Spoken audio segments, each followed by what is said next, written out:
माँ। हमें लगता है माँ शुरू से ही ऐसी है। ये डॉक्टर के पास नहीं जाती, खुद ही ठीक हो जाती है। अपनी पसंद का खाना, अपनी पसंद का सूट, इसकी कोई पसंद नहीं होती। इसे बड़ी बड़ी बातें करना नहीं आती। आजकल के जदीद मोबाइल इस्तेमाल करना नहीं आता। बच्चे की छोटी सी चोट पर घबरा जाती है, छोटी छोटी बातों पर सहम जाती है। अपनी जहेज़ का सामान पेटी से नहीं निकालती कि मेरी बेटी के काम आएगा। ये समझती है उसके बच्चे दुनिया के सबसे मासूम बच्चे हैं, दुनिया की चालाकियों को नहीं समझते। बच्चों के लिए प्लेट में अपनी पसंद की चीज़ ये कहकर छोड़ देती है कि मेरा दिल नहीं कर रहा। ये दुनिया के हर मसले का हल दुआओं से निकालना चाहती है और उसमें कामयाब भी हो जाती है।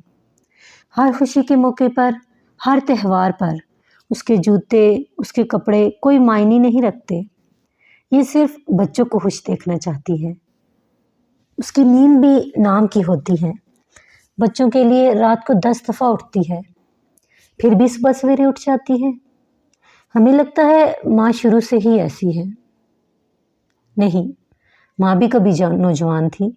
उसकी भी ख्वाहिशें, कुछ उमंगें थी। वो भी घर के आंगन में खेला करती थी, अच्छे कपड़े, अच्छे जूतों की ख्वाहिश किया करती थी, अपनी पसंद का खाना मंगवाया करती थी, खूब नींद किया करती थी, अपनी ज़ात में मस्त रहा करती थी।